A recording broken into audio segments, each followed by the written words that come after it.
ചില കഠിനമായ യാഥാർത്ഥ്യങ്ങളൊക്കെ നമ്മൾ കുട്ടികളെ മനസ്സിലാക്കിച്ചേ പറ്റുള്ളൂ. നമ്മൾ പല കുട്ടികളുടെയും വിചാരം ഒരു ഇറക്കം ഇറങ്ങുന്നത് പോലെ വളരെ സ്മൂത്തായിട്ടുള്ളൊരു പരിപാടിയാണ് ജീവിതമെന്നും കരിയറെന്നും ലൈഫെന്നും ഒക്കെയാണ് അവർ വിചാരിച്ചു വെച്ചിരിക്കുന്നത്. സത്യത്തിൽ അങ്ങനെയല്ല.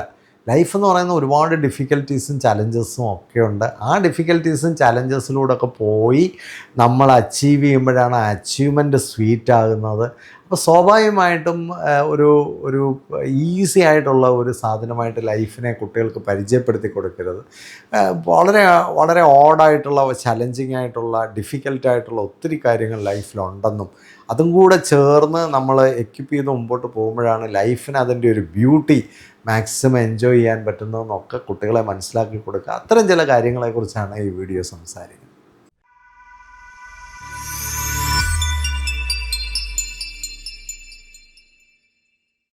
ഈ ദിവസങ്ങളിലൊക്കെ ധാരാളം കുട്ടികളെ പരിചയപ്പെടാൻ അവസരം കിട്ടി. അവധിയൊക്കെ ആയതുകൊണ്ട് കൂടുതൽ പേരൻസും കുട്ടികളും ഒക്കെ വിളിക്കുകയും അവരുമായിട്ട് കാണാനൊക്കെയുള്ള സാഹചര്യങ്ങൾ, അതുപോലെ തന്നെ പല ക്യാമ്പുകളിലും പല കുട്ടികളുടെ പ്രോഗ്രാമുകളിലൊക്കെ പങ്കെടുക്കുന്നുണ്ട്. ഒത്തിരി കുട്ടികളെ ഈ ദിവസങ്ങളിലൊക്കെ കാണാൻ സാധിക്കുന്നുണ്ട്. പലപ്പോഴും ഞാൻ കാണുന്ന ചില കാര്യങ്ങൾ, കുട്ടികൾ പലപ്പോഴും ഭയങ്കര സെൻസിറ്റീവായിട്ടാണ് അവരെ വളർത്തിയിരിക്കുന്നത്. പലപ്പോഴും ഓവർ പാമ്പേർഡാണ്. ഒരു ഡിഫിക്കൽറ്റിയോ പ്രോബ്ലംസോ ഒന്നും കൊടുക്കാതെ നമ്മളിങ്ങനെ കുട്ടികളെ ഓവർ പ്രൊട്ടക്റ്റഡായിട്ട് വളർത്തിക്കൊണ്ട് വരികയാണ്. പലപ്പോഴും ഒരു സ്പൂൺ ഫെഡഡ് ചൈൽഡ് എന്ന് പറയും. ആ ഒരവസ്ഥയിലാണ് പല കുട്ടികളും വളരുന്നത്. അപ്പോൾ ഈ ഒരു റിയൽ വേൾഡിനെ ഫേസ് ചെയ്യാനുള്ളൊരു ഫിറ്റ്നസ് പലപ്പോഴും കുട്ടികളിൽ ഉണ്ടാകുന്നില്ല. നമ്മൾ സ്കൂളുകളൊക്കെ എടുത്തു കഴിഞ്ഞാൽ സ്കൂളുകളിലും അവരെ ഇങ്ങനെ ഒരു ടെസ്റ്റ് ട്യൂബിനകത്ത് വെച്ച് ഇങ്ങനെ വളർത്തിയെടുക്കുന്ന ഒരു രീതിയാണ് പല മോഡേൺ സ്കൂളുകളിലും ഉള്ളത്. പ്രത്യേകിച്ച് ഒരു അപ്പർ മിഡിൽ ക്ലാസ്സിലേക്ക് കുട്ടികളാണെങ്കിൽ തീർച്ചയായിട്ടും അങ്ങനെയൊക്കെയുള്ള സ്കൂളുകളിലായിരിക്കും പഠിക്കുന്നത്. അപ്പോൾ അതിൻ്റെ ഒരു പ്രശ്നം എല്ലായിടത്തും ഹൈലി സെൻസിറ്റീവായിട്ടുള്ള കുട്ടികളാണ്. ഇപ്പം പൊതുവിദ്യാലയങ്ങളിലെ കുട്ടികളെക്കുറിച്ച് അധ്യാപകരൊക്കെ പറയുന്നത് അവിടെ ഒരു ചെറിയ വഴക്ക് പോലും പറയാനായിട്ടോ ഒന്ന് ശകാരിക്കാനോ ശാസിക്കാനോ ഒന്നും പറ്റത്തില്ല. എന്തെങ്കിലും ചെയ്തു കഴിഞ്ഞാൽ ഉടൻ തന്നെ അതൊക്കെ വലിയ വിഷയങ്ങളാകുകയാണ്. അപ്പോൾ അവിടെയൊക്കെ പേരൻസും വന്നിട്ട് ഈ കുട്ടിയുടെ വൾണറബിലിറ്റി കറക്റ്റ് ചെയ്യാനല്ല നോക്കുന്നത്, അല്ലെങ്കിൽ അതിനെ റീഫോം ചെയ്യാനല്ല നോക്കുന്നത്. അതിൻ്റെ ബ്ലെയിമെല്ലാം പിന്നെ അധ്യാപകരുടെ തലയിൽ വെച്ച് കെട്ടാനാണ് ശ്രമിക്കുന്നത്. ഇപ്പം ഞാൻ ഇന്നലെ ഒരു ഗ്രാമത്തിലെ ഒരു ഗ്രന്ഥശാലയിലൊരു പ്രോഗ്രാം അറ്റൻഡ് ചെയ്യായിരുന്നു. അവിടെ ഒരു ടീച്ചർ പറഞ്ഞ ഒരു കാര്യം ഞാൻ പ്രത്യേകം ശ്രദ്ധിക്കുമായിരുന്നു. ഒരു കുഞ്ഞായിരിക്കുമ്പോൾ പോലും ഒരു കൊച്ചുകുട്ടി ഇങ്ങനെ കൊച്ചു കുഞ്ഞ് ഇങ്ങനെ എഴഞ്ഞെഴഞ്ഞ് എന്ന ഒരു മേശയിലോ വല്ലതും തലയിടിച്ച് കഴിഞ്ഞാൽ നമ്മൾ ഓടി വന്നിട്ട് ആദ്യം ആ മേശയ്ക്കിട്ട് 2 അടിയാണ് കൊടുക്കുന്നത്. മേശ എന്തോ വലിയ കുറ്റം ചെയ്തു എന്നുള്ളതാണ്. എന്ന് പറഞ്ഞാൽ കുഞ്ഞിനൊരു കുറ്റവും ഒരിക്കലും ഉണ്ടാവില്ല, കുഞ്ഞിനെ ഒരു കുറ്റവും ഉണ്ടാവാനും പാടില്ല. അപ്പം നമ്മൾ കുഞ്ഞുങ്ങളെയൊക്കെ അങ്ങ് ഓവർ പ്രൊട്ടക്റ്റഡായിട്ട് വളർത്തുമ്പോൾ എന്താ പറ്റുന്നതെന്ന് ചോദിച്ചാൽ ഇവരൊരു മിസ്ഫിറ്റായിട്ട് വളർന്നു വരാനുള്ള ചാൻസ് ഉണ്ട്. മാത്രമല്ല ഇനി അങ്ങോട്ട് വരാൻ പോകുന്നൊരു ലോകത്തിൻ്റെ വലിയൊരു ചലഞ്ച് എന്താണെന്ന് ചോദിച്ചാൽ നമ്മൾ ഈ വിചാരിക്കുന്നതും ആഗ്രഹിക്കുന്നതുമായിട്ടുള്ള ഒരു ലോകമല്ല നമ്മുടെ ഫ്രണ്ടിൽ വരുന്നത്. വലിയൊരു അൺസർട്ടനിറ്റിയാണ്. What kind of a world is evolving and emerging, നമുക്കതിനെപ്പറ്റി വലിയ ഐഡിയ ഇല്ല.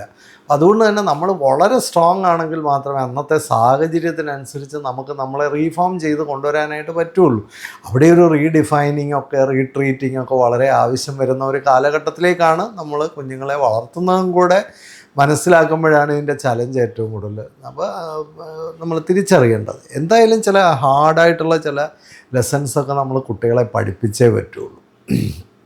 അതൊക്കെ പഠിക്കാനൊരല്പം വിഷമമുള്ള കാര്യങ്ങളാണ്. പക്ഷേ എന്നാലും നമ്മളത് പഠിച്ചേ പറ്റുള്ളൂ, വേറെ വഴിയില്ല. കുട്ടികളെ ആ ഹാർഡ് വേയിൽ നമ്മളിപ്പോഴേ ഓറിയൻറ്റ് ചെയ്ത് കൊണ്ടുവന്നാൽ അവർ കുറച്ചുകൂടെ പിന്നെ ഒരു കമ്പാറ്റബിൾ ആയിരിക്കും എമർജ് ചെയ്ത് വരുന്ന വേൾഡിന്. അപ്പോൾ അതിന് ഒന്നാമത്തെ ഒരു കാര്യം എന്ന് പറഞ്ഞാൽ ലൈഫ് എപ്പോഴും അത്ര ഫെയർ ആയിരിക്കത്തില്ല എന്ന് അവർ ചെറിയ പ്രായത്തിലേ മനസ്സിലാക്കണം. നമ്മൾ ഈ വീട്ടിൽ കൊടുക്കുന്ന ഒരു പ്രൊട്ടക്ഷനും വീട്ടിൽ കൊടുക്കുന്ന ഒരു സപ്പോർട്ടും ഒന്നും നമുക്ക് ലോകത്തെല്ലായിടത്തും കിട്ടത്തില്ല. ലോകത്തെപ്പോഴും എല്ലാവരും നമ്മളോട് ഫെയറായിട്ട് ഇടപെടണം എന്നൊക്കെ വിചാരിക്കുന്ന കുട്ടികൾക്കാണ് ഇന്ന് ജോലിയിലൊക്കെ സർവൈവ് ചെയ്യാൻ ബുദ്ധിമുട്ടാണ്.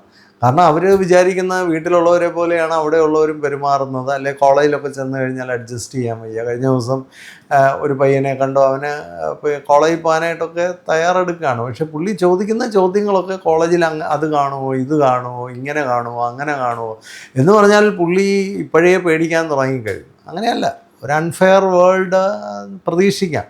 എല്ലാം എന്തായാലും ഫെയർ ആയിരിക്കത്തില്ല, എല്ലാം നമ്മൾ ആലോചിക്കുന്ന പോലെയും ആഗ്രഹിക്കുന്ന പോലെയും വരില്ല. ഡിസയർ എന്ന് പറയുന്നത് നല്ലതാണ്, പക്ഷെ അങ്ങനെ തന്നെ എല്ലാം സംഭവിക്കണമെന്നൊരു നിർബന്ധമില്ല. ഇത് ചെറിയ പ്രായം മുതലേ കുട്ടികൾ മനസ്സിലാക്കേണ്ട ഒരു കാര്യമാണ്. അത് അത്തരം കാര്യങ്ങൾ എക്സ്പീരിയൻസ് ചെയ്യാൻ ചെറിയ പ്രായം മുതലേ കുട്ടികൾക്ക് അവസരം കൊടുക്കേണ്ടതായിട്ടുണ്ട്. അത് അങ്ങനെയുള്ള എക്സ്പീരിയൻസ് അവർക്ക് ചെറിയ പ്രായത്തിലേ കൊടുക്കണം. എല്ലാം ഫെയറായിട്ടും എപ്പോഴും അവർ ആഗ്രഹിക്കുന്ന പോലെയും ചെയ്തു കഴിഞ്ഞാൽ, അപ്പോൾ അവർ ചിലതൊക്കെ ആഗ്രഹിക്കുമ്പോൾ നമ്മൾക്ക് റിസോഴ്സസ് ഉണ്ടെങ്കിൽ പോലും നമ്മൾ അത് അന്നേരം തന്നെ ചെയ്ത് കൊടുക്കരുത്, അങ്ങനെ തന്നെ ചെയ്ത് കൊടുക്കരുത്. അവരുടെ ഒരു എഫേർട്ട് എല്ലാ കാര്യത്തിലും നമ്മൾ വാങ്ങിക്കണം. അങ്ങനെയൊക്കെയാണ് അവരെ പതുക്കെ ഓറിയൻറ്റ് ചെയ്ത് കൊണ്ടുവരേണ്ടത്. രണ്ടാമത്തെ ഒരു വിഷയം എന്ന് പറയുന്നത് ഈ ഫെയിലിയർ എന്ന് പറഞ്ഞൊരു പാർട്ടൂടെ ഉണ്ട് എന്നുള്ളതാണ്. ഞാൻ ഇതിനു മുമ്പുള്ള ഒരുപാട് വീഡിയോയിൽ ഇതൊക്കെ പറഞ്ഞിട്ടുണ്ടെങ്കിലും ഇതൊരു ഹാർഡായിട്ട് നമ്മൾ പഠിപ്പിക്കേണ്ട ഒരു ട്രൂത്താണ്. There is something called failure. നമ്മളെപ്പോഴും അങ്ങ് വിജയിക്കുക എന്ന് പറയുന്നത് നടക്കുമെന്ന് പ്രതീക്ഷിക്കേണ്ട. ചില സ്ഥലത്തൊക്കെ നമ്മളൊന്ന് തോറ്റു കൊടുക്കേണ്ട വരും, ചില സമയത്തൊക്കെ നമ്മളൊന്ന് പിൻവാങ്ങേണ്ട വരും, ചില സമയത്തൊക്കെ നമ്മൾ ആഗ്രഹിക്കുന്ന പോലെ നമുക്ക് വിജയം കിട്ടത്തില്ല. അപ്പം നമ്മൾ വീണ്ടും റീട്രീറ്റ് അവർ സെൽസ്. എന്താണ് ഒരു തോൽവി എന്ന് പറയുന്നത്, അതിൻ്റെ ഒരു റൈറ്റ് സ്പിരിറ്റ് എന്താണ്? When we fail we have to analyse what and where things went wrong. ഇതാണ് നമ്മൾ ആ സമയത്ത് പഠിക്കേണ്ടത്. എവിടെയാണ് പ്രശ്നങ്ങൾ പറ്റി, എങ്ങനെയാണ് പ്രശ്നങ്ങൾ പറ്റി, ഇത് അനലൈസ് ചെയ്യുക. ഇത് അനലൈസ് ചെയ്തിട്ട് നമ്മൾ വീണ്ടും തിരിച്ചു വരിക, തിരിച്ച് ഫൈറ്റ് ചെയ്യുക. അങ്ങനെയാണ് നമ്മൾ വിജയത്തിലേക്ക് പോകുന്നത്. ഈസി വിൻ എന്ന് പറയുന്നത് എല്ലായിടത്തും ഒന്നും ഉണ്ടാവില്ല. ഈ കഴിഞ്ഞ വീഡിയോയിൽ ഞാൻ പറഞ്ഞതാണ്, ഈ ഈസി വിൻ കിട്ടുന്ന എവിടെയാണ്, വളരെ മീഡിയോക്കറായിട്ടുള്ള ലോവറായിട്ടുള്ള കാര്യങ്ങളിലൊക്കെയാണ് നമുക്ക് ഈസി വിൻ കിട്ടുന്നത്. When we attempt for tough things definitely നമുക്ക് ഫെയിലിയേഴ്സ് ഉണ്ടാവും. പക്ഷെ അവിടെ എന്താണ് നമ്മൾ പഠിച്ചത്, അതിൽ നിന്ന് എങ്ങനെയാണ് നമ്മൾ റിക്കവർ ചെയ്യുന്നത്? അപ്പോൾ ലേണിംഗ് ആണ് നമ്മളെ റിക്കവറിക്ക് സഹായിക്കുന്നത്. നമ്മൾ ഇപ്പോൾ ഒരു കളിക്കുമ്പോൾ പോലും നമ്മളൊരു ടീമായിട്ട് കളി തോറ്റുപോയി കഴിഞ്ഞാൽ നമ്മളെല്ലാവരും കൂടി ഇരുന്നിട്ട് നമ്മൾ ആലോചിക്കും എങ്ങനെയാണ് നമുക്ക് ഇനിയും തിരിച്ചു വരാൻ പറ്റുന്നത്, എങ്ങനെയാണ് ഒരു വിജയത്തിലേക്ക് നമുക്ക് റീവർക്ക് ചെയ്യാൻ പറ്റുന്നത്. ജയിച്ചുകൊണ്ടിരിക്കുമ്പോൾ നമ്മളൊന്നും പഠിക്കുന്നില്ല സത്യത്തിൽ. ജയം പലപ്പോഴും നമ്മുടെ കഴിവ് കൊണ്ട് മാത്രമല്ല, എതിരാളികൾ മോശമായതുകൊണ്ട് നമ്മൾ ജയിച്ചെന്നിരിക്കും. ഇപ്പോൾ ഇലക്ഷൻ്റെ റിസൾട്ട് വരികയാണ്, അപ്പം സ്വന്തം കഴിവുകൊണ്ടായിരിക്കത്തില്ല എല്ലാ കാൻഡിഡേറ്റും ജയിക്കുന്നത്. നമ്മുടെ ഒപ്പോണൻറ്റ് വീക്കായതുകൊണ്ട് നമ്മൾ ജയിച്ചു എന്നിരിക്കും. അപ്പോൾ ഒപ്പോണൻറ്റ് വീക്കായതുകൊണ്ട് നമ്മൾ ജയിക്കുന്നതിനെ നമ്മുടെ ഒരു വലിയ കഴിവായിട്ട് കണ്ടു കഴിഞ്ഞാൽ നാളെ ചിലപ്പോൾ ഒരു സ്ട്രോങ് ഒപ്പോണൻറ്റ് വരുമ്പോൾ നമ്മൾ സ്വാഭാവികമായിട്ടും തോറ്റു പോകും. ഇതുകൊണ്ട് നമ്മളെപ്പോഴും ഫെയിലിയർ എന്ന് പറയുന്ന ഒരു കാര്യത്തെ എങ്ങനെ മാനേജ് ചെയ്യണമെന്ന് നമ്മൾ പഠിക്കണം. അതുപോലെ എല്ലാവരും നമ്മളെ ഇഷ്ടപ്പെടുമെന്ന് പ്രതീക്ഷിക്കരുത്.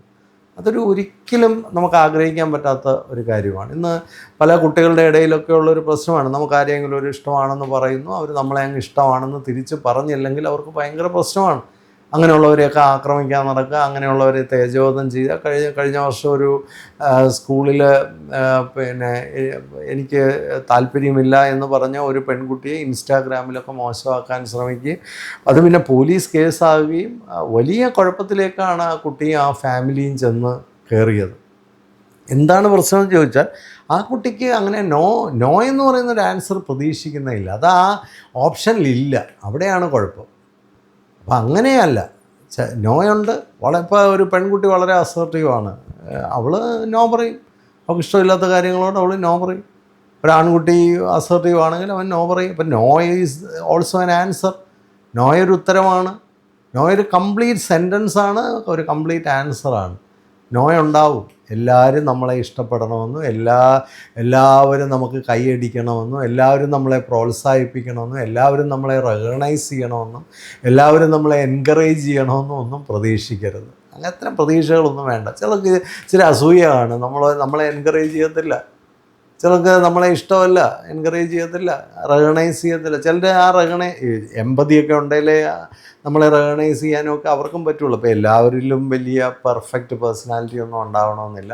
So don't expect everyone to like us. അത് എപ്പോഴും നടക്കുന്ന ഒരു കാര്യമല്ല. നാലാമത്തെ ഒരു കാര്യം എന്താണെന്ന് ചോദിച്ചാൽ, നമ്മൾ ചെയ്യുന്ന കാര്യങ്ങളുടെ എല്ലാം ഒരു ഔട്ട്കമ്മിൻ്റെ റെസ്പോൺസിബിലിറ്റി നമുക്കാണ്. പലപ്പോഴും നമ്മൾ പല കാര്യങ്ങളും ചെയ്തു കൂട്ടും, പക്ഷെ അതിൻ്റെ കോൺസിക്വൻസസ് എടുക്കാൻ, അതിൻ്റെ ഔട്ട്കമ്മിനെ റെസ്പോൺസിബിളായിട്ട് ഏറ്റെടുക്കാൻ നമുക്ക് വയ്യ. ഇപ്പോൾ നമ്മൾ പഠിച്ചില്ല, നമുക്ക് മാർക്ക് കുറയും. പഠിച്ചില്ലെങ്കിൽ മാർക്ക് കുറയും. മാർക്ക് കുറയുമ്പോൾ നമുക്ക് അതിനനുസരിച്ചൊക്കെയുള്ള അഡ്മിഷൻസും അതിനനുസരിച്ചുള്ള ഭാവിയുമൊക്കെ നമുക്ക് കിട്ടുകയുള്ളൂ. നമ്മൾ വലിയ എഫേർട്ടുകൾ ഇട്ടില്ല, നമുക്ക് മീഡിയോക്കറായിട്ടുള്ള അച്ചീവ്മെൻറ്റ്സേ കിട്ടുകയുള്ളൂ. നമ്മൾ ഉഴപ്പി അടിച്ച് നടന്നു, അപ്പോൾ അതിനനുസരിച്ചുള്ള റിസൾട്ടുകളായിരിക്കും നമുക്കുണ്ടാകുക. പക്ഷെ പ്രശ്നം എന്താണെന്ന് ചോദിച്ചാൽ നമ്മൾ എന്ത് കാണിച്ചാലും അതിൻ്റെ റിസൾട്ടൊന്നും എനിക്ക് ഏറ്റെടുക്കാൻ വയ്യ, അതിൻ്റെ റെസ്പോൺസിബിലിറ്റി ഒന്നും ഏറ്റെടുക്കാൻ വയ്യ. അതെല്ലാം പേരൻസ് കോമ്പൻസേറ്റ് ചെയ്ത് തരണമെന്നുള്ളതാണ് ഇപ്പോഴത്തെ പല കുട്ടികളുടെയും ഒരു ചിന്ത. ഇതൊരിക്കലും ശരിയായ കാര്യമല്ല. പേരൻസും ഒരിക്കലും അത് എൻകറേജ് ചെയ്യരുത്. കുട്ടികൾ ലെസ് എഫേർട്ടാണ് ഇടുന്നതെങ്കിൽ അവരുടെ റിസൾട്ടും വളരെ ലോവറായിരിക്കും. അതിനനുസരിച്ചുള്ള കാര്യങ്ങളിലേക്ക് അവരെ വിടാവുള്ളൂ. അപ്പോൾ പല കുട്ടികളെയും പൈസയൊക്കെ കൊടുത്തിട്ട് വലിയ വലിയ കോഴ്സിനൊക്കെ കൊണ്ട് ചേർക്കും. ഇപ്പോൾ ഈ അഡ്മിഷൻ്റെയൊക്കെ ടൈമാണ്. പഠിക്കാത്ത കുട്ടികളെയൊക്കെ കൊണ്ടുപോയിട്ട് വലിയ വലിയ കോഴ്സിനൊക്കെ ചേർക്കും. അത് ഒരു കാരണവശാലും അവർ രക്ഷപ്പെടാൻ പോകുന്നില്ല. ഞാൻ കുറച്ചു കാലം മുമ്പാണ് ഒരു എഞ്ചിനീയറിംഗ് കോളേജിൽ നോക്കിയപ്പോൾ ഈ കടമെടുത്തും മറ്റും പഠിക്കുന്ന കുട്ടികളാണ് അവിടെ ഏറ്റവും ഉഴപ്പരായിട്ടുള്ളത്. അവർ ആലോചിച്ച് നോക്കണം, കഷ്ടപ്പെട്ട് ലോൺ എടുത്ത് പഠിക്കുന്ന കുട്ടികളാണ്. ഈ കുട്ടികൾ അവിടെ തോക്കുകയാണ്. കാരണം ആരാൻ്റെ തടി തേവരുടെ ആന വലിയടാ വലി എന്ന് പറഞ്ഞതുപോലെയാണ്. നമുക്ക് അതിനകത്ത് ഉത്തരവാദിത്വമൊന്നുമില്ല. ആരോ എടുത്ത് കുറേ ലോൺ കൊടുത്തു. പൊട്ടൻഷ്യൽ ഇല്ലാത്ത കുട്ടികൾക്ക് ഈ ലോണൊക്കെ എടുത്ത് പഠിക്കാൻ വിടുമ്പോൾ അവരൊരിക്കലും വിജയിക്കത്തില്ല. അപ്പോൾ നമ്മൾ ഇതിന് മുമ്പുള്ള ഒരു വീഡിയോയിൽ ഞാൻ പറഞ്ഞിട്ടുണ്ട്, കുട്ടികൾ എന്തെങ്കിലും ഒരു പ്രോബ്ലം ചെയ്യുകയോ ഒരു മിസ്റ്റേക്ക് ചെയ്യുകയോ അല്ലെങ്കിൽ എന്തെങ്കിലും ഒരു തെറ്റ് ചെയ്യുകയോ ഒക്കെ ചെയ്തു കഴിഞ്ഞാൽ അവരുടെ ആ തെറ്റിൻ്റെ കോൺസിക്വൻസസിനെ ഫേസ് ചെയ്യാനുള്ള ഒരു ഓപ്പർച്യൂണിറ്റി അവർക്ക് തന്നെ കൊടുക്കണം. അത് പേരൻസ് പോയി ബൈപ്പാസ് ചെയ്ത് കൊടുക്കരുത്, ഔട്ട്സോഴ്സ് ചെയ്ത് കൊടുക്കരുത്. അവരെ അതിൽ നിന്ന് അത് ഫേസ് ചെയ്യുന്നതിൽ നിന്ന് അവരെ രക്ഷപ്പെടുത്തരുത്. അങ്ങനെ വന്നു കഴിഞ്ഞാൽ അവർക്ക് ലൈഫിൽ അത് റിപ്പീറ്റ് ചെയ്യാനുള്ള ടെൻഡൻസി കൂടും. നേരെ മറിച്ച് അവരുടെ ആക്ഷൻസിൻ്റെ റെസ്പോൺസിബിലിറ്റി അവർക്ക് തന്നെയാണെന്ന് പൂർണ്ണ ബോധ്യം അവരുടെ ജീവിതത്തിൽ അവർക്കുണ്ടായി കഴിഞ്ഞാൽ പിന്നീട് അവർ കുറേ കൂടെ ഉയർന്ന റെസ്പോൺസിബിലിറ്റി കാണിക്കും. കാരണം ഞാൻ ഉഴപ്പിയാൽ അതിൻ്റെ റിസൾട്ട് ഞാൻ തന്നെ അനുഭവിക്കണം. ഞാൻ മോശമായിട്ട് കാര്യം ചെയ്താൽ അതിൻ്റെ റിസൾട്ട് എനിക്ക് തന്നെയാണ് തിരിച്ചടിക്കുന്നതെന്ന് മനസ്സിലാക്കാനുള്ള ഒരവസരം കുട്ടികൾക്ക് കൊടുക്കുക. അത് തീർച്ചയായിട്ടും അവരുടെ ജീവിതത്തെ മെച്ചപ്പെടുത്തും. കാരണം നമ്മളെല്ലാം അങ്ങ് ഈസി ആക്കി കൊടുത്താൽ അവരുടെ ലൈഫിൽ ഒരു ലേണിംഗ് ഉണ്ടാവുന്നില്ല എന്നുള്ളത് വളരെ പ്രധാനമായ ഒരു കാര്യമാണ്. പിന്നെ മനസ്സിലാക്കേണ്ട ഒരു കാര്യമാണ്, ആരും ആർക്കും വേണ്ടി വെയിറ്റ് ചെയ്യത്തില്ല. ടൈം വളരെ പ്രഷ്യസ് ആയിട്ടുള്ളൊരു കാര്യമാണ്. ടൈം ഈസ് അണി, ടൈം ഈസ് മണി. ആരും ആർക്കും വേണ്ടി വെയിറ്റ് ചെയ്യത്തില്ല. നമ്മളെ ഒരു വിചാരമാണ് ലോകം നമുക്ക് വേണ്ടി വെയിറ്റ് ചെയ്യും, ആൾക്കാർ നമുക്ക് വേണ്ടി വെയിറ്റ് ചെയ്യും. ഒരിക്കലും വെയിറ്റ് ചെയ്യത്തില്ല. ഒരു ഡിഗ്നിറ്റി ഉള്ള ഒരാളിന് ടൈമിനെക്കുറിച്ച് വളരെ കോൺഷ്യസ് ആയിരിക്കും. ഡിഗ്നിറ്റിയുള്ള സമൂഹങ്ങളിലൊക്കെ ടൈം എന്ന് പറയുന്നത് വളരെ ഇമ്പോർട്ടൻ്റ് ആയിരിക്കും. അത് അവരുടെ ഒരു കൾച്ചറിൻ്റെ ഭാഗമാണ്. എല്ലാ കുട്ടികളും പഠിക്കേണ്ട ഒരു കാര്യമാണ്. ഞാൻ അപ്പോയിൻമെൻ്റൊക്കെ കൊടുത്തു കഴിഞ്ഞാൽ പലപ്പോഴും അരമണിക്കൂറൊക്കെ ലേറ്റായിട്ടാണ് പലരും വരുന്നത്. അവിടെ തന്നെ ആ ഇമ്പ്രഷൻ പോയി അവരെക്കുറിച്ച്.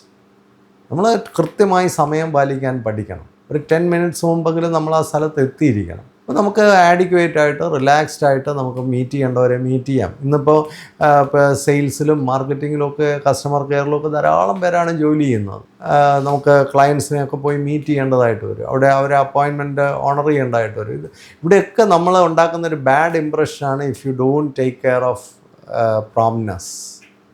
പങ്ക്ച്വലായിരിക്കണം. നമ്മളെവിടെ ചെല്ലുമ്പോഴും കറക്റ്റായിട്ട് ചെന്നിരിക്കണം. അത് തന്നെ വലിയൊരു ക്വാളിറ്റിയാണ്. അതുപോലെ നമ്മൾ ഏതെങ്കിലും ഒരു ജോലി ഏറ്റെടുത്ത് കഴിഞ്ഞാൽ അത് ആ ഡെഡ് ലൈനകത്ത് തീർത്തിരിക്കണം. ഒരു 1 വീക്കിനകത്ത് ഒരു കാര്യം കൊടുക്കാമെന്ന് പറഞ്ഞാൽ അത് ആ 1 വീക്കിനകത്ത് കൊടുത്തിരിക്കണം. ഏത് ജോലിയിലും അത് വളരെ ഇമ്പോർട്ടൻ്റ് ആണ്. ഭക്ഷണ രംഗത്തൊക്കെ ധാരാളം പേര് ജോലി ചെയ്യുന്നു. ഫുഡിൻ്റെ ഏറ്റവും വലിയ പ്രത്യേകത എന്താ? അതിനൊരു ടൈമുണ്ട്. ആ ടൈം കഴിഞ്ഞാൽ ആ ഫുഡ് ഈസ് എ വേസ്റ്റ്. അപ്പോൾ ആ സമയത്ത് അത് ഡെലിവറി ചെയ്യാൻ നമുക്ക് കഴിയണം. പലതരത്തിലുള്ള ബിസിനസ്സുകൾ ചെയ്യുന്നവരുണ്ട്. എന്തുകൊണ്ടാണ് മെജോറിറ്റി ബിസിനസ്സും തകർന്നു പോകുന്നത്? ഈ ഡെഡ് ലൈൻ കീപ്പ് ചെയ്യാൻ അറിയാൻ വയ്യാത്തതുകൊണ്ടാണ്. നമ്മൾ ഏറ്റെടുക്കുന്ന ജോലികൾ കൃത്യമായിട്ട് ചെയ്ത് തീർക്കാൻ നമുക്ക് അറിയണം. അപ്പോൾ അവർക്ക് കൂടുതൽ ബിസിനസ് കിട്ടും. ഡു ഇറ്റ് യെസ്റ്റർഡേ എന്നുള്ളതാണ് ശരിയായ ഇപ്പോഴത്തെ മോഡേൺ പോളിസി. ഇന്ന് ചെയ്യേണ്ടത് ഇന്നലെ തന്നെ ചെയ്ത് തീർക്കുന്നവനാണ് ഏറ്റവും മിടുക്കനായ ആൾ. ആരെയും നമുക്ക് വേണ്ടി വെയിറ്റ് ചെയ്യിക്കുന്നില്ല. വളരെ അഡ്വാൻസ്ഡ് ആയിട്ട് തന്നെ കാര്യങ്ങൾ ചെയ്ത് മുമ്പോട്ട് പോകാൻ കഴിവുള്ളവരാണെങ്കിൽ നിങ്ങൾക്ക് ജീവിതത്തിൽ വലിയ നേട്ടങ്ങൾ ഉണ്ടാക്കാനായിട്ട് പറ്റും. ടൈം കൃത്യമായി ഉപയോഗിക്കുന്നവർക്ക് വലിയ അച്ചീവ്മെൻറ്റുകൾ ഉണ്ടാക്കാനായിട്ട് പറ്റും. വളരെ നേരത്തെ തന്നെ കാര്യങ്ങളെല്ലാം പ്രിപ്പയർ ചെയ്യുന്നവർക്ക് പിന്നീട് വരുന്ന ഓപ്പർച്യൂണിറ്റീസൊക്കെ എടുക്കാൻ പറ്റും. നമ്മൾ ലേറ്റായിട്ട് ഓടുകയാണെങ്കിൽ നമ്മൾ ഒരുപാട് നഷ്ടത്തിൽ കലാശിക്കും. അതുകൊണ്ട് സമയത്തെ വാല്യൂ ചെയ്യാനും പ്രത്യേകിച്ച് മറ്റുള്ളവരുടെ ടൈം നമ്മുടെ ലൈഫുമായിട്ട് ബന്ധപ്പെടുന്ന സ്ഥലങ്ങളിൽ അത് ഓണർ ചെയ്യാൻ പ്രത്യേകം പഠിക്കുക. ആരും നമുക്ക് വേണ്ടി വെയിറ്റ് ചെയ്യാനുള്ള ഒരു സാഹചര്യം ഉണ്ടാക്കരുത്. അതുണ്ടാക്കി കഴിഞ്ഞാൽ നമ്മുടെ ലൈഫ് പോയി. എവിടെ പഠിക്കാൻ പോകുന്നിടത്താണെങ്കിലും ജോലിക്ക് പോകുന്നിടത്താണെങ്കിലും എവിടെയും നമ്മൾ സമയം പാലിക്കാനായിട്ട് കൃത്യമായിട്ട് പഠിക്കുക. ആരെയും നമുക്ക് വേണ്ടി വെയിറ്റ് ചെയ്യിക്കാതിരിക്കുക. മറ്റുള്ളവരുടെ ടൈമിനെ ഓണർ ചെയ്യുക എന്ന് പറഞ്ഞാൽ മറ്റുള്ളവരെ റെസ്പെക്റ്റ് ചെയ്യുന്നതിന് തുല്യമാണ്. ചില രാജ്യങ്ങളിലൊക്കെ ഇത് ഭയങ്കര ഇമ്പോർട്ടൻ്റ് ആണ്. നമ്മൾ വിദേശ രാജ്യത്തൊക്കെ ധാരാളം കുട്ടികളാണ് ഇന്ന് ജോലി ചെയ്യാനായിട്ടൊക്കെ പോകുന്നത്. നല്ല നിലവാരമുള്ളവരായിട്ട് ആ രാജ്യത്തൊക്കെ നമുക്ക് ജീവിക്കണമെങ്കിൽ, മറ്റുള്ളവരുടെ റെസ്പെക്റ്റ് നമുക്ക് കിട്ടണമെങ്കിൽ ടൈം മാനേജ് ചെയ്യാൻ നമ്മൾ നന്നായിട്ട് പഠിച്ചിരിക്കണം. അതുപോലെ വളരെ പ്രധാനമായൊരു കാര്യമാണ് ഹാർഡ് വർക്ക് ചെയ്യുക. ഇന്ന് പല കുട്ടികളും ചോദിക്കുക, സാറേ സ്മാർട്ട് വർക്ക് ചെയ്യുക. ഈ സ്മാർട്ട് വർക്ക് എന്നൊക്കെ പറഞ്ഞ് പലരും പലതും പഠിപ്പിക്കുന്നത് കള്ളത്തരങ്ങൾ കാണിക്കാനാണ്. ഞാനൊരു മാനേജ്മെൻറ്റ് രംഗത്തുനിന്ന് വന്ന ഒരാൾ തന്നെയാണ്. വളരെ വർഷങ്ങൾക്ക് മുമ്പ് തന്നെ ഈ സ്മാർട്ട് വർക്ക് എന്നൊക്കെ പറഞ്ഞ് ഞാൻ ഒരുപാട് വായിക്കുകയും പഠിക്കുകയും ഒക്കെ ചെയ്തിട്ടുള്ള ഒരാളാണ്. പക്ഷേ ഇന്ന് പലരും ഈ സ്മാർട്ട് വർക്ക് എന്ന് പറയുന്ന ഒരു കാര്യം എന്താണെന്ന് ചോദിച്ചാൽ അതിനകത്ത് കള്ളത്തരം കാണിക്കുക, എളുപ്പവഴികൾ കണ്ടെത്തുക. പക്ഷെ കുഴപ്പം എന്താണെന്ന് ചോദിച്ചാൽ ഇതൊക്കെ നമ്മളുടെ ഒരു ഡിഗ്നിറ്റിക്കും നമ്മുടെ ഒരു വാല്യൂവിനും തകർച്ച ഉണ്ടാക്കുന്നെങ്കിൽ എല്ലാം പോയി. നമ്മൾ എഫേർട്ട് ഇടണം. നല്ല എഫേർട്ട് ഇട്ടാൽ അതിൻ്റെ റിസൾട്ട് കിട്ടും, ഒരു സംശയവും ഇല്ല. അത് ഹാർഡ് വർക്ക് ആയാലും സ്മാർട്ട് വർക്ക് ആയാലും what is in front of us ഒരു സൊല്യൂഷനാണ്, അല്ലെങ്കിൽ ഒരു ടാർഗറ്റാണ്, ഒരു അച്ചീവ്മെൻ്റാണ്. അതിനു വേണ്ടി എഫേർട്ട് ഇട്ടേ പറ്റുള്ളൂ. ചില ആൾക്കാരൊക്കെ ഭയങ്കര ടാലൻറ്റഡ് ആണ്. അപ്പോൾ ടാലൻറ്റഡ് ആയി കഴിയുമ്പോൾ അവരുടെ ഒരു വിചാരം എന്ന് പറയുന്നത് ഇതെപ്പോൾ ടാലൻറ്റ് എന്ന് പറയുന്ന ഹാർഡ് വർക്കിനേക്കാളും നമ്മളെ ഹെൽപ്പ് ചെയ്യും. ഒരിക്കലുമില്ല. നമുക്ക് എത്ര ടാലൻ്റ് ഉണ്ടെങ്കിലും വർക്ക് ചെയ്യേണ്ടിടത്ത് വർക്ക് ചെയ്തില്ലെങ്കിൽ നമുക്ക് അച്ചീവ്മെൻറ്റ്സ് കുറയും. പലപ്പോഴും നമ്മൾ നോക്കിയാൽ മതി, വളരെ ടാലൻ്റായിട്ടുള്ള ആൾക്കാരെക്കാൾ അൾട്ടിമേറ്റ്ലി വിജയിക്കുന്നത് ഹാർഡ് വർക്ക് ചെയ്യുന്ന കുട്ടികളാണ്. നമ്മൾ സിവിൽ സർവീസിൽ ഒക്കെയുള്ള നേട്ടങ്ങളൊക്കെ നോക്കിക്കുക, വളരെ കഠിനമായി അധ്വാനിച്ച് സിസ്റ്റമാറ്റിക്കായിട്ട് അധ്വാനിച്ച് സസ്റ്റൈനബിളായിട്ട് അധ്വാനിച്ചവർ അച്ചീവ് ചെയ്യുന്നു. വളരെ ടാലൻ്റഡ് ആയിട്ടുള്ള പല ആൾക്കാർക്കും കിട്ടുന്നില്ല. പിന്നെ അവർ എന്തെങ്കിലുമൊക്കെ ആരെങ്കിലുമൊക്കെ ബ്ലെയിം ചെയ്ത് അങ്ങ് പോകും, ഇത്രയേ ഉള്ളൂ. അപ്പോൾ ടാലൻറ്റിനെ ബീറ്റ് ചെയ്യാൻ കഴിയുന്നൊരു കാര്യമാണ് ഹാർഡ് വർക്ക് എന്ന് പറയുന്നത്. അത് നല്ല എഫേർട്ട്. അപ്പോൾ ടാലൻറ്റും ഹാർഡ് വർക്കും കൂടെ ഒരുമിച്ച് വന്നാലോ വലിയ മാജിക്കൽ പെർഫോമൻസ് ഉണ്ടാവും. രണ്ടും കൂടെ ഒരുമിച്ച് വരണം. അപ്പോൾ ടാലൻ്റ് ഉള്ളത് നല്ലതാണ്, ടാലൻ്റ് ഉള്ള ഫീൽഡിൽ തന്നെ നമ്മൾ പൊക്കോ. പക്ഷെ അവിടെ നിരന്തരമായി പ്രവർത്തിക്കാത്ത ഒരാൾക്ക് ജീവിതത്തിൽ വിജയിക്കാൻ കഴിയുമെന്നുള്ളത് വളരെ അബദ്ധമായൊരു ധാരണയാണ്. നിരന്തരമായ പ്രവർത്തനം വേണം. ആ പ്രവർത്തനം എന്ന് പറയുന്ന പലർക്കും അധ്വാനം എന്ന് പറയുന്നത് എന്തോ ഒരു അപകർഷതാബോധമോ അധ്വാനം എന്ന് പറയുന്നത് എന്തോ ഒരു കുറച്ചിലോ ഒക്കെ ആയിട്ടാണ് തോന്നുന്നത്. ഒരു കാര്യം വളരെ വ്യക്തമാണ്, അധ്വാനമാണ് അഭിമാനം. അധ്വാനിക്കുന്നവനെ ആരുടെയും മുമ്പിൽ തലകുനിക്കേണ്ട കാര്യമില്ല. വളരെ എക്സലൻ്റായിട്ട് ജീവിതത്തിൽ അവർക്ക് മുന്നേറാൻ സാധിക്കും. എത്ര കണ്ട് അധ്വാനിക്കുന്നോ അത്ര കണ്ട് അഭിമാനം, അതാണ് നമുക്കുണ്ടാവേണ്ടത്. എനിക്കൊന്ന് ഇന്ത്യയിലെ ഒരു ജനങ്ങളുടെ ഇടയിൽ വരേണ്ട ഏറ്റവും വലിയ ഒരു ചിന്ത അഭിമാനമാണെന്നുള്ളത്. ഇത് ഇവിടെ എങ്ങനെയെങ്കിലും തട്ടിപ്പിലും വെട്ടിപ്പിലും പൈസ ഉണ്ടാക്കുന്നവനെയൊക്കെ സ്റ്റാറാക്കി കാണിക്കുന്നതുകൊണ്ടാണ് കുട്ടികളുടെ മനസ്സിലേക്ക് അധ്വാനത്തിൻ്റെ ഒരു അഭിമാനബോധം വരാത്തതെന്ന് തോന്നുന്നു. പക്ഷെ നമ്മൾ വിദേശ രാജ്യങ്ങളിലൊക്കെ നോക്കിക്കുക, അവിടെ എല്ലാം എത്ര കണ്ട് ജോലി ചെയ്യുന്നോ അത്ര കണ്ട് അവർ വലിയ അഭിമാനത്തോടു കൂടിയാണ് ചെയ്യുന്നത്. അത്രയും പൈസ കൂടുതലുണ്ടാക്കി അവർ വലിയ ഫോർച്യൂൺ ക്രിയേറ്റ് ചെയ്യുകയും ഒക്കെ ചെയ്യുന്നത്. ഇവിടുന്ന് വെളിയിൽ പോകുന്നവരൊക്കെ അങ്ങനെ അവിടെ ചെന്ന് വളരെയധികം കഷ്ടപ്പെടുന്നുണ്ട്. ഞാൻ ചെറിയ പ്രായത്തിൽ മദ്രാസിൽ പഠിച്ചിരുന്നു. അപ്പോൾ മലയാളികൾ മദ്രാസിൽ വന്നു കഴിഞ്ഞാൽ, ഇപ്പോഴത്തെ ചെന്നൈ അവിടെ വന്നു കഴിഞ്ഞാൽ അവർ ഭയങ്കര അധ്വാനികളാണ്. നേരെ മറിച്ച് അതേ ആൾ നാട്ടിൽ വന്നു കഴിഞ്ഞാൽ ജോലി ചെയ്യത്തില്ല. അപ്പോൾ നമ്മൾ പലയിടത്തും പോയി മലയാളി വിജയിച്ചിട്ടുള്ളത് നമ്മുടെ അധ്വാനം കൊണ്ട് തന്നെയാണ്. അധ്വാനത്തെ അഭിമാനമായിട്ട് കാണണം. എന്ത് ജോലിയും ചെയ്യുന്നതിൽ ഒരു അഭിമാനബോധം ഉണ്ടെങ്കിൽ നമ്മുടെ നാട് വളരെ പുരോഗമിക്കും, ഒരു സംശയവും ആ കാര്യത്തിലില്ല. അതുപോലെ നമുക്കൊരു വളരെ പ്രധാനമായി മനസ്സിലാക്കണം, നമുക്ക് എല്ലാ കാര്യങ്ങളെയും കൺട്രോൾ ചെയ്യാൻ പറ്റത്തില്ല. നമുക്ക് ചില കാര്യങ്ങളൊക്കെ കൺട്രോൾ ചെയ്യാൻ പറ്റും. വേറെ ചില ആൾക്കാരായിരിക്കും വേറെ ചില കാര്യങ്ങളൊക്കെ കൺട്രോൾ ചെയ്യുന്ന. നമ്മുടെ ലൈഫിൽ പോലും എല്ലാ കാര്യങ്ങളെയും നമുക്ക് കൺട്രോൾ ചെയ്യാൻ പറ്റുന്നൊരു തെറ്റായ ധാരണയാണ്. വിവാഹ ജീവിതത്തിലേക്ക് പരാജയത്തിൻ്റെ ഒരു പ്രധാന കാരണം നമുക്ക് ഭാര്യയെ കൺട്രോൾ ചെയ്യാനും കുട്ടികളെ കൺട്രോൾ ചെയ്യാനും ഒക്കെയുള്ള അത്വരയാണ്. It is not possible. എല്ലാവരും അങ്ങനെയുള്ള ആഗ്രഹങ്ങളുള്ളവരാണെങ്കിൽ അങ്ങോട്ടും ഇങ്ങോട്ടും ഒക്കെ കുറേ വിട്ടുവീഴ്ചകളൊക്കെ വേണ്ടി വരും. എല്ലാം നമ്മുടെ കൺട്രോളിൽ നിർത്തണമെന്ന് ആഗ്രഹിക്കുന്ന ഒരു മണ്ടത്തരമാണ്. അങ്ങനെ നടക്കില്ല. എപ്പോഴും ഞാൻ മാത്രം മിടുക്കനും ബാക്കി എല്ലാവരും മണ്ടന്മാരുമാണെന്ന് ഉള്ളൊരു ധാരണയിൽ നിന്നാണ് അതൊക്കെ ഉണ്ടാകുന്നത്. അങ്ങനെയല്ല. എല്ലായിടത്തും സ്മാർട്ടായിട്ടുള്ള ആൾക്കാരുണ്ട്, എല്ലായിടത്തും മിടുക്കരുണ്ട്, എല്ലാ രംഗത്തും കഴിവുള്ളവരുണ്ട്. അപ്പോൾ നമ്മളൊരു ടീമിൽ വർക്ക് ചെയ്യുമ്പോൾ ഞാൻ മാത്രം മിടുക്കനെന്നൊരു തോന്നൽ വരുന്നെങ്കിൽ തന്നെ അതൊരു വൈകല്യമാണ്. Give respect, take respect.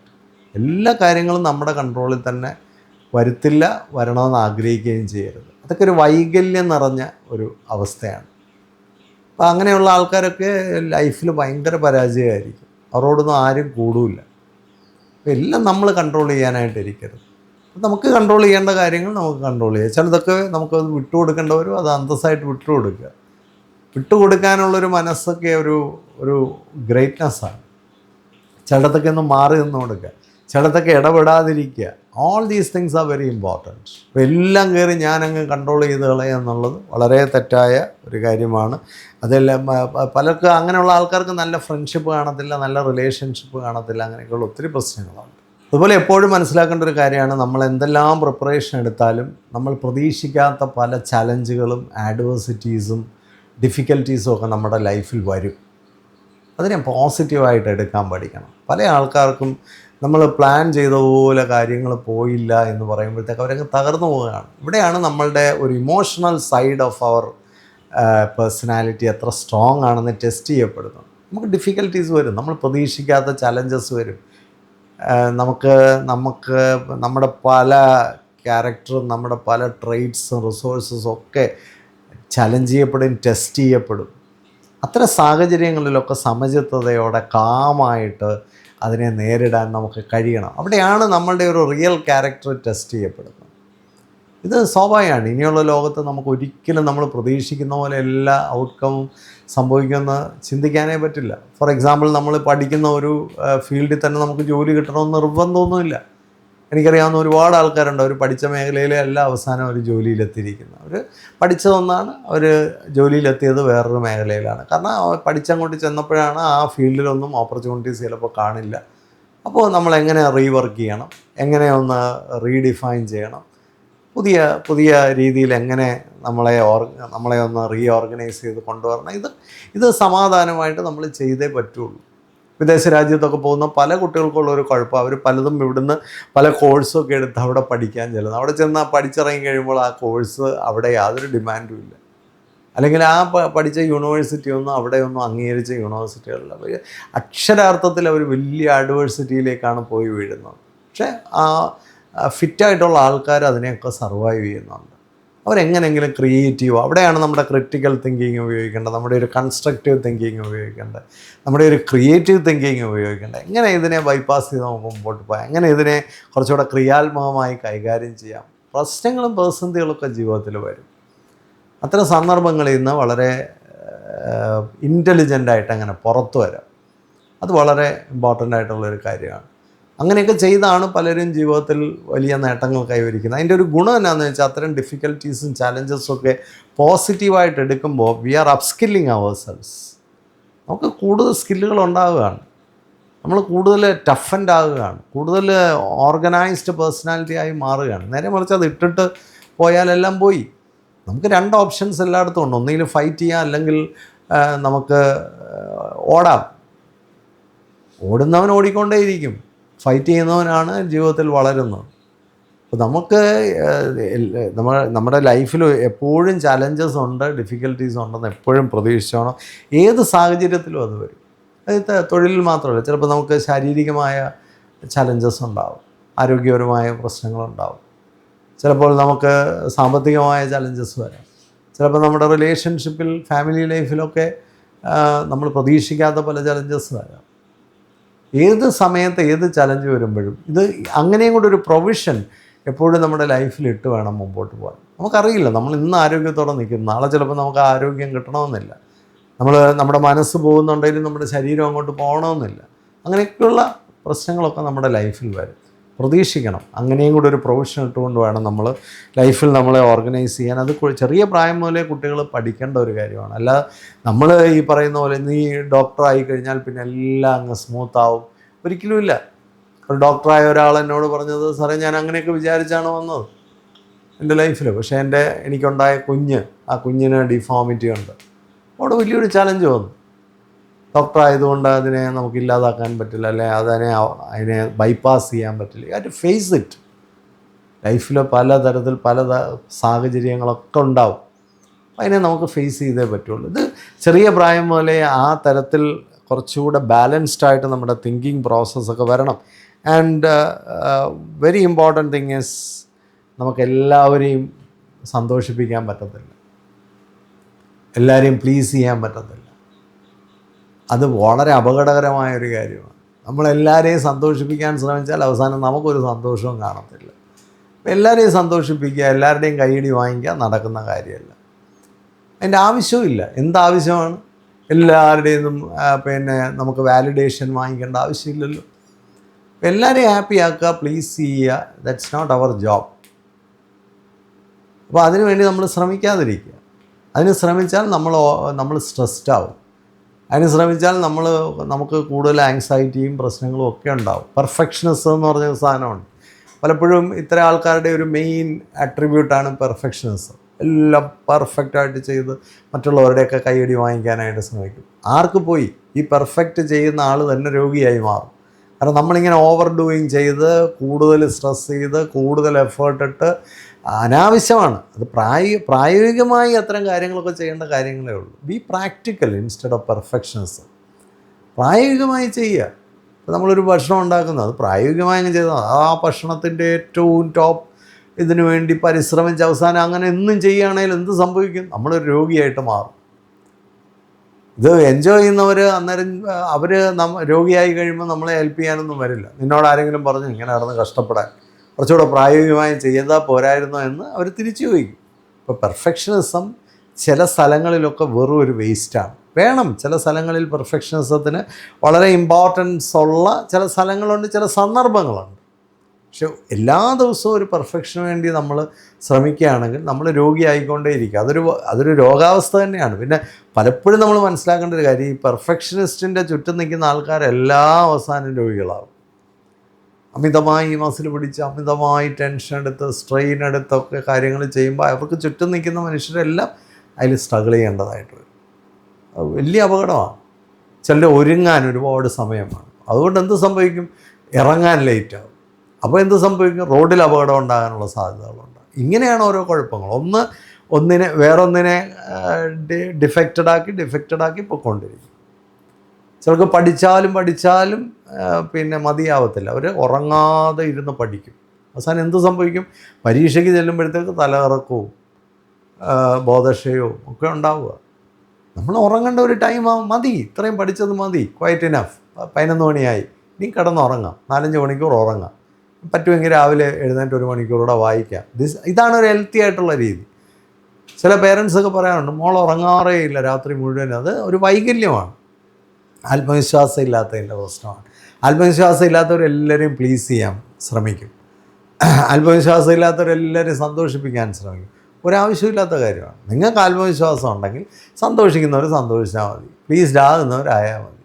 അതാണ് നല്ലൊരു ആരോഗ്യമുള്ള, നല്ല മാനസികമായ ഡെവലപ്മെൻ്റ് ഉള്ള ഒരാളുടെ ചിന്ത. ഏതാണ്? എല്ലാവരുടെയും സർട്ടിഫിക്കറ്റ് വാങ്ങിച്ച് നമുക്ക് ഒന്നും ജീവിതത്തിൽ അച്ചീവ് ചെയ്യാനായിട്ട് സാധിക്കില്ല. ആൻഡ് ഫൈനലി ഈ ഹാപ്പിനെസ് എന്ന് പറയുന്നത് ഒരു ഗ്യാരണ്ടി അല്ല, അത് നമ്മൾ കണ്ടെത്തേണ്ടതാണ്. നമുക്ക് ഹാപ്പിനെസ് ഫ്രീ ആയിട്ട് കിട്ടുമെന്ന് ഒരിക്കലും വിചാരിക്കണം. പലരും പറയുന്ന ഒരു കാര്യമാണ്, സാറേ എനിക്കൊരു സന്തോഷവും ഇല്ല എന്ന് പറയുമ്പോൾ നമ്മൾ ആലോചിക്കേണ്ട ഒരു കാര്യം, അത് ആര് തരേണ്ടതാണ്? It's your responsibility to create your happiness. അപ്പോൾ നമ്മളുടെ ലൈഫിനെ കൃത്യമായി ബാലൻസ് ചെയ്ത് നമുക്ക് സന്തോഷത്തിനുള്ള വക നമ്മൾ തന്നെ കണ്ടെത്തുക എന്നുള്ളത്.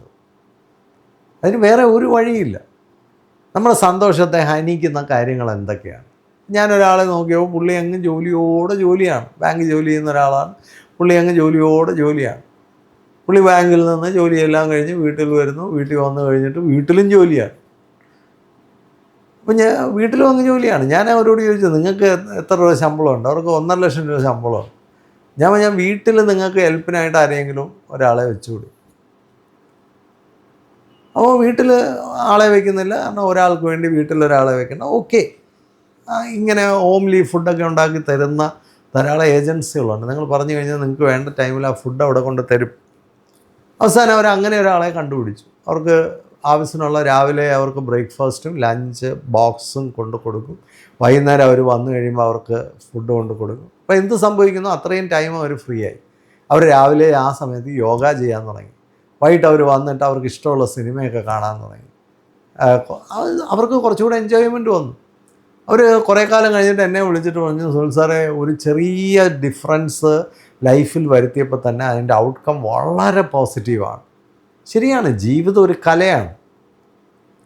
നമുക്ക് ഹാപ്പിനെസ് വേണമെങ്കിൽ നമ്മൾ തന്നെ കണ്ടെത്തണം. നിൻ്റെ സമാധാനവും നിൻ്റെ സന്തോഷവും നിൻ്റെ റെസ്പോൺസിബിലിറ്റിയാണ്. അത് ആരും കൊണ്ട് തരുമെന്ന് പ്രതീക്ഷിക്കുകയേ വേണ്ട. ചിലർ കല്യാണം കഴിച്ചു കഴിഞ്ഞാൽ സന്തോഷം കിട്ടുമെന്നാണ് പലരുടെയും വിചാരം. കല്യാണം കഴിച്ചാൽ കല്യാണത്തിനകത്ത് സന്തോഷമൊന്നുമില്ല. കുട്ടികൾ ആയിക്കഴിഞ്ഞാൽ സന്തോഷം കിട്ടുമെന്ന് ചിലർ വിചാരിക്കും. കുട്ടികൾക്ക് അകത്ത് സന്തോഷമൊന്നുമില്ല. ജോലി കിട്ടിയാൽ സന്തോഷം കിട്ടുമെന്നാണ് പലരും വിചാരിക്കും. ജോലിക്കകത്ത് സന്തോഷമൊന്നുമില്ല. സന്തോഷം എന്ന് പറയുന്നത് ഒരു ആറ്റിറ്റ്യൂഡാണ്. സന്തോഷം എന്ന് പറയുന്നത് അവനവൻ്റെ ഒരു ഇൻ്റലിജൻസ്, ഒരു ഇമോഷണൽ ഇൻ്റലിജൻസാണ്. എനിക്ക് വേണ്ട ഒരു സന്തോഷം. നമുക്കിപ്പോൾ ഒരു നല്ല ആഹാരം കഴിച്ചാൽ സന്തോഷം കിട്ടുമെങ്കിൽ അങ്ങ് പോയി ആഹാരം കഴിക്കുക. You feel great. അങ്ങനെ ചെറിയ ചെറിയ ഫീലിങ്ങുകളുടെ ഒരാകത്തുകയാണ് ഒരു സ്റ്റേറ്റ് ഓഫ് ഹാപ്പിനെസ് എന്ന് പറയുന്നത്. നമുക്കൊരു പള്ളിയിലോ അമ്പലത്തിലോ പോയാൽ സന്തോഷം കിട്ടുമെങ്കിൽ പോകുക.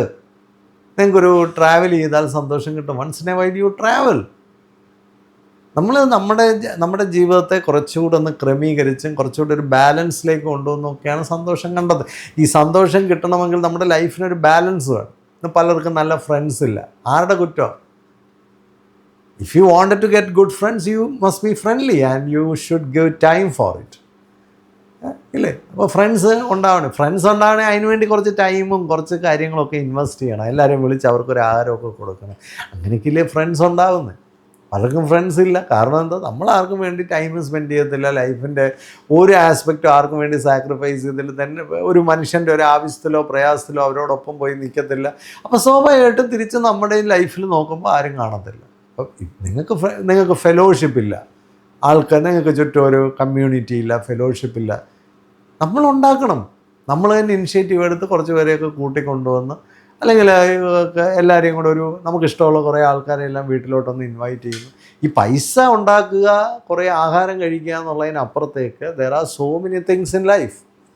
ഇത് കുട്ടികളൊക്കെ മനസ്സിലാക്കേണ്ടതാണ്. ചെറിയ പ്രായത്തിലേ നമ്മൾ മനസ്സിലാക്കണം. നമുക്ക് കുറച്ച് ഫ്രണ്ട്സ് വേണം, നമുക്ക് കുറച്ച് സ്പിരിച്വൽ ആസ്പെക്റ്റ് വേണം, നമ്മുടെ ഹെൽത്ത് നമ്മൾ സൂക്ഷിക്കണം, നമ്മൾ നല്ല ആഹാരം കഴിക്കണം, കുറേ ട്രാവലൊക്കെ ചെയ്യണം, കൂടുതൽ സ്ഥലങ്ങളൊക്കെ കാണണം, പഠിക്കണം, ജോലി നേടണം, എല്ലാം വേണം.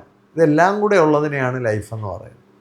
അതുകൊണ്ട് പലരും വിചാരിച്ച് വെച്ചേക്കുന്ന ഏതെങ്കിലുമൊക്കെ സ്റ്റേജിൽ ചെല്ലുമ്പോൾ ഓട്ടോമാറ്റിക്കായിട്ട് കിട്ടുന്നൊരു സാധനമാണ് ഈ ഹാപ്പിനെസ് എന്നാണ്. ഞാൻ കഴിഞ്ഞ വീഡിയോയിൽ പറഞ്ഞതുപോലെ ഏറ്റവും പ്രധാനമായ ഒരു കാര്യമാണ് ഹാപ്പിനെസ് കിട്ടാനുള്ള ഏറ്റവും പ്രധാനമായ കാര്യം എന്താണ്? എ ഫീലിംഗ് ഓഫ് ഗ്രാറ്റിറ്റ്യൂഡാണ്. നമുക്ക് ഇത്രയും കാലം കിട്ടിയതിലൊക്കെ തന്നെ സന്തോഷം. Thank you. ദൈവത്തോടാണേ ദൈവത്തോട്, പ്രപഞ്ചത്തോടാണേ പ്രപഞ്ചത്തോട്. നമുക്ക് ഈ കിട്ടിയതൊക്കെ തന്നെ വളരെ താങ്ക് യു. ഞാൻ പലപ്പോഴും ആലോചിക്കുന്ന ഒരു കാര്യമാണ്, ഞാൻ ഈ ഫീൽഡിലൊക്കെ വന്നപ്പോൾ ഇതിൻ്റെ ഒരു 4 പോലും പ്രതീക്ഷിച്ചിട്ടില്ല. ഒരുപാട് ഇരട്ടി നമുക്ക് അച്ചീവ് ചെയ്യാൻ പറ്റി. നമ്മൾ ആഗ്രഹിച്ചതിനേക്കാളൊക്കെ ഒത്തിരി കൂടുതൽ നേടാൻ പറ്റി. അപ്പോൾ ചില ആൾക്കാരൊക്കെ എന്നോട് ചോദിക്കാം, സാറേ ഇവരൊക്കെ ഈ ഫീൽഡിലെ ഏറ്റവും ടോപ്പ്. അതായിക്കോട്ടെ, നമ്മുടെ ടാർഗറ്റ് അതല്ല. I want to enjoy every moment of my life. എൻ്റെ അടുത്ത് വരുന്ന ആൾക്കാർക്കും ആ സന്തോഷം കൊടുക്കാൻ എനിക്ക് കഴിയണം. എനിക്ക് റിലാക്സ്ഡ് ആയിട്ടിരിക്കണം. എൻ്റെ പഴയ കുട്ടികളൊക്കെ എന്നെ അന്വേഷിച്ച് വരുമ്പോഴും അവർക്ക് വേണ്ടി സമയം കൊടുക്കാൻ കഴിയണം. എല്ലാവരോടും വളരെ പേഷ്യൻസോടെ ഇടപെടാൻ കഴിയണം. ഇങ്ങനെയൊക്കെയാണ് നമ്മുടെ ആഗ്രഹം. അപ്പോൾ നമ്മൾ കൂടുതൽ ബാലൻസ് ചെയ്ത് നിൽക്കണം. എന്തെങ്കിലും ഒരു കാര്യം മാത്രം നേടാനായിട്ട് നമ്മൾ ഓടുമ്പോൾ നമുക്ക് വേറെ ഒരുപാട് കാര്യങ്ങൾ നഷ്ടപ്പെടും. ഇതെല്ലാം കൂടെ നേരത്തെ പറഞ്ഞിട്ടുള്ളതുപോലെ it's a lemon on the spoon raise.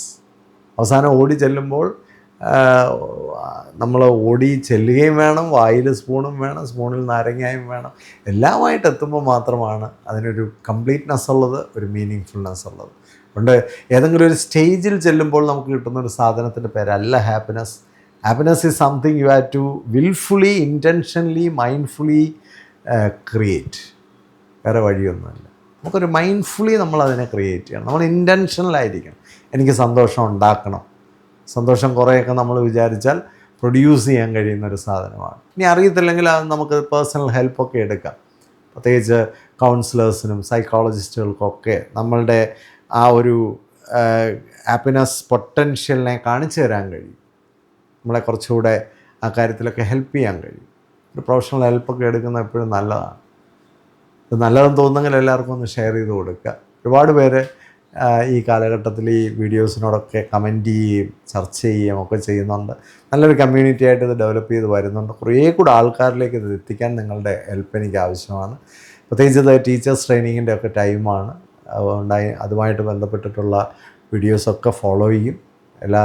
നമ്മുടെ കുട്ടികളെ അവധി സമയത്ത് കൂടുതൽ എൻട്രി ചെയ്യാൻ വേണ്ടിയാണ് ഇത്തരം വീഡിയോകളൊക്കെ. കാരണം കുട്ടികളുമായിട്ട് കൂടുതൽ ടൈം സ്പെൻഡ് ചെയ്യുമ്പോൾ അവരിൽ ഇങ്ങനെയുള്ള വൾനറബിലിറ്റീസോ ഓഡിറ്റീസോ ഒക്കെ സർഫസ് ചെയ്യുന്നുണ്ടെങ്കിൽ അതൊക്കെ മനസ്സിലാക്കി അവരെ ആ ഭാഗത്തൊക്കെ ഒന്ന് ഹെൽപ്പ് ചെയ്യാനായിട്ട് ഇപ്പോൾ കൂടുതൽ സമയം കണ്ടെത്താം. പേരൻസ് എപ്പോഴും കുട്ടികളുമായിട്ട് കുറച്ച് ക്വാളിറ്റി ടൈം കണ്ടെത്തണം. തീർച്ചയായിട്ടും അത് ഏറ്റവും വലിയ ഇൻവെസ്റ്റ്മെൻറ്റാണ് കുഞ്ഞുങ്ങൾക്ക് വേണ്ടി കൊടുക്കാവുന്നത്. എല്ലാവർക്കും സന്തോഷം നേരുന്നു. Happy living.